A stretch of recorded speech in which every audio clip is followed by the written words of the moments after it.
Finally guys हमने श्री बांके बिहारी मंदिर का दर्शन कर लिया है। अब हम लोग जा रहे हैं निधिवन, जो बांके बिहारी से लमसम 3 किलोमीटर दूर है।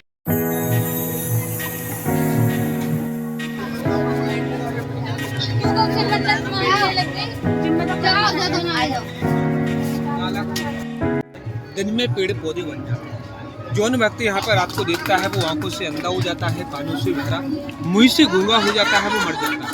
रात को 8 बजे के बाद बंदर पक्षी ऑटोमेटिक इस वन से निकल जाते हैं। 8 बजे के बाद इस वन में कोई रुकता नहीं है, जो रुकता है वो मर जाता है। इसको बोलते हैं सारा वन तुलसी, जो वनों में होता है, जो अपने घरों में लगाते हैं उसको बोलते हैं रामा तुलसी, श्यामा तुलसी। इसको बोलते हैं सारा वन तुलसी। वृंदा बोलते तुलसी को, और वन बोलते हैं जंगल को। इसका नाम पड़ा वृंदावन। आज से 5,500 साल पहले वृंदावन सारा तुलसी का जंगल था।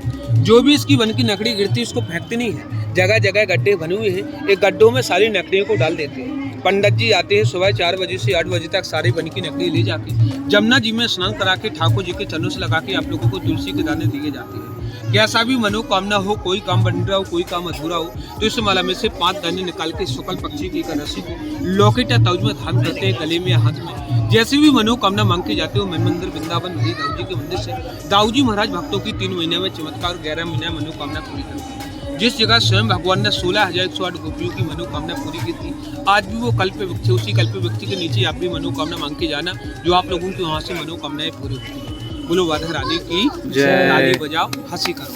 कहते हैं जो वृंदावन में हंसे उसी का घर बसे, और जो वृंदावन में रोए वो अपने नैना खोए। हंसी खुशी आई हो, वो हंसी खुशी जाना है। जब तक वृंदावन में रहते हैं, जब तक हंसने में कंजूसी नहीं करते। मंदिर के अंदर दर्शन करो तो इस भाव से दर्शन करना कि हमारे माता पिता भी हमारे साथ चलते हैं। एक कंधे पे माता और एक कंधे पे पिता, तो गुरु हमारे माथावाद मन है, तो तुमको तुम्हारे माता पिता को 4 धाम में 84 कुछ की यात्रा का फल मिलेगा। बोलो राधा रानी की जय। है मालूम आपको रुक्मिणी के साथ, मगर ब्रजमंडल 84 कोष में रुक्मिणी कृष्ण कोई नहीं बोलेगा, मगर राधा कृष्ण सही बोलेंगे, क्योंकि राधा कृष्ण कभी अलग नहीं है। कहते हैं एक प्राण है मगर शरीर 2 है, एक प्राण देही और राधा शिक्ष नहीं, ऐसे पेड़ सारे लिपटे हुए मिलेंगे इस वन में आपको। बोलो राधा रानी की जय। बोलते हैं ललिता कुंड। जब इस वन में रास होता था तो सारी गोपियों को प्यास लगती थी, तो वो गोपियां कहती है कन्हैया मुझे प्यास लगी। कन्हैया कहते ही हमने नदी पास में हो, उसमें पानी पिया। उसमें रहता था कालिया नाम। कोई भी जीव जंतु जमुना जी का पानी पीता था वो मर जाता था। गोपियां बोली वो पानी पिएंगे तो हम मर जाएंगे। कन्हैया जी ने बांसुरी से कुंड खोदा, गोपियों की प्यास बुझाई, नाम पड़ा ललिता कुंड। पहले मिट्टी का बना हुआ था, भक्तों की मनोकामना पूरी हुई तो पत्थर सीमेंट से बनवा दिया। बोलो राधा रानी की जय। बोलो राधा रानी की जो आप लोग एक परिक्रमा देख के आए, इस जगह को बोलते हैं बांके बिहारी का प्रकट स्थल। तानसेन के सम्राट स्वामी हरदास जी महाराज बिरजू बाबरा के गुरु, जिन्होंने इस वन में बैठ के 12 साल तपस्या करी। तपस्या के द्वारा भजन के दौरान यहाँ से जमीन से 2 मोतियाँ प्रकट की। पहली मोती प्रकट की यहाँ से बांके बिहारी की, जो आप लोगों ने बांके बिहारी के दर्शन किया है, वो मोती इसी जगह से प्रकट है, जो बांके बिहारी के मंदिर में रखा हुआ है।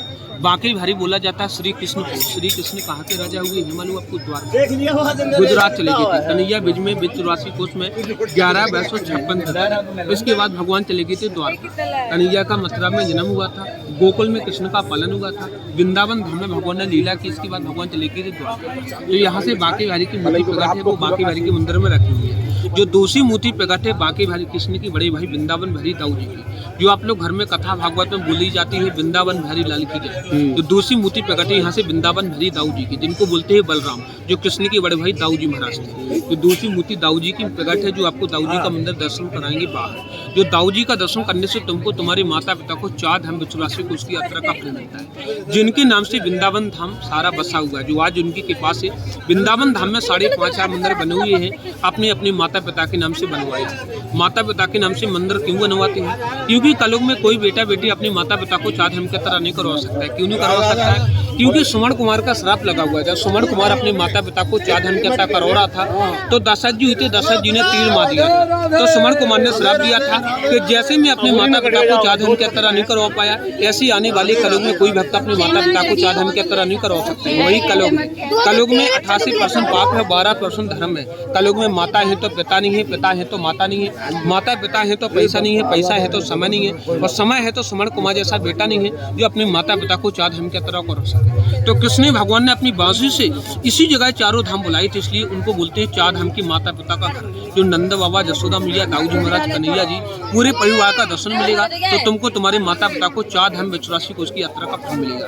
वहीं पे लगाया जाता है माखन मिश्री का भोग। जो भी भोग लगाते हैं वहाँ से घर के लिए राधा रानी को ओढ़नी चुन्नी, निधि वन के तुलसी के दाने और निधि वन का लड्डू का प्रसाद मिलता है, जो आप लोग घर परिवार में लेके जाते हो, जिस प्रसाद को बोलते हैं महाप्रसाद, जो आपको श्री कृष्ण का घर बाहर दिखलाएंगे। जो कृष्ण वृंदावन धाम में मैंने वो है कृष्ण का घर। बोलो राधा रानी की जय। बजाओ खुशी करो। राधे रानी महल है, यहाँ पर राधा रानी का 16 श्रृंगार होता है। इसके अंदर आप लोग दर्शन करने एक चांदी का बेड बिछा है, उसके ऊपर शाम को फूलों की शीश सजाते हैं, लड्डू रखा जाता है, पान रखा जाता है, लोटा में जल राधा रानी का 16 श्रृंगार रखा जाता है।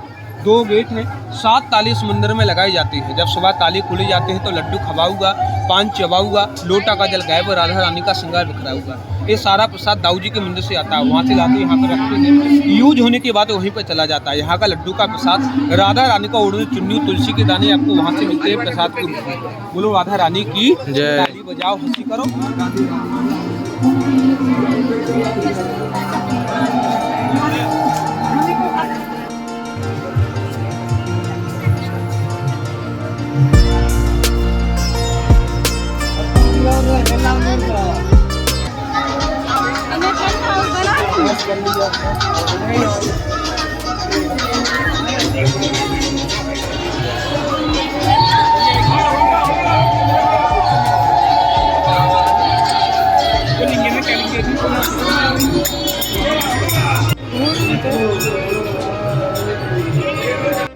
जहाँ पे भगवान ने गोपियों के साथ रास किया है ना, कि वही जगह है। यहाँ पे स्वयं भगवान अपनी राधा रानी के साथ रास किया करते हैं। तो यहाँ पे शंकर भगवान भी आए तो सारी गोपियों ने उनको मना कर दिया कि भोले बाबा बीच में सिर्फ गोपियों की एंट्री है, पुरुष की एंट्री नहीं है। पुरुष सिर्फ कन्हैया और सारी कृष्ण की गोपियाँ हैं। तुमको बीच में आना है तो बीच में तुमको गोपी बनना पड़ेगा। तो भोले बाबा इस जगह गोपी बन के आई, उनका नाम पड़ा गोपेश्वर महादेव। तो इस जगह रास हुआ है, इसको बोलते हैं राजमंडल। बोलो राधा रानी की जय।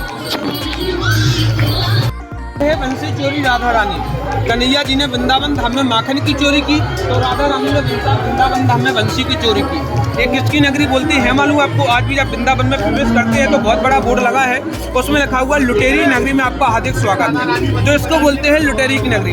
कन्हैया जी ने लूट लूट के गोपियों का माखन खाया। कन्हैया जी कहते हैं हम तो चोर हैं और आपने मेरी घर चोरी की। तो राधा रानी कहती हैं कि वृंदावन में ऐसा कोई बचा नहीं जो यहाँ के लुटा नहीं, यहाँ पे सबको लुटना पड़ता है, इसलिए इसको बोलते हैं लुटेरी की नगरी। आजू बाजू में ललता विशाखा जो राधा रानी की सखी है, और बीच में है राधा रानी जो स्वयं कन्हैया के रूप में मोर मुकुट बंसी लेकर राधा रानी कृष्ण के रूप में बंसी बजाती है। बांके बिहारी में दर्शन किया होगा, बांके बिहारी के साथ में बांसुरी थी, है मालूम आपको? देख नहीं पाया, दर्शन नहीं किया बांके बिहारी का, देख नहीं पाया। तो बांके बिहारी के हाथ में बांसुरी नहीं है, बांसुरी यहाँ पे राधा रानी के हाथ में। कन्हैया जी जब द्वारका जाने लगे तो राधा रानी ने बंसी चोरी की थी, तो यहाँ पे सिर्फ राधा रानी के हाथों में ही बांसुरी मिलेगी। उनका दर्शन करना फिर साइड निकलना। बोलो राधा रानी की जय। 9 लाख का है, फिर भी कन्हैया चोरी करता था। मैया कहती थी कन्हैया तेरे घर तो मक्खन की कमी नहीं, तू फिर भी तू चोरी करता है।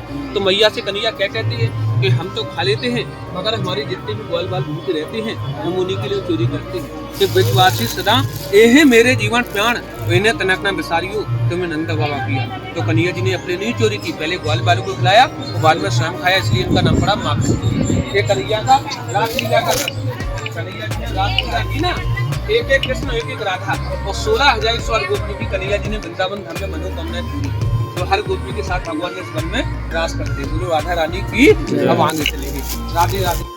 इन गलियों को बोलते हैं कुंज गली, जो आप लोगों ने भजन में सुना होगा।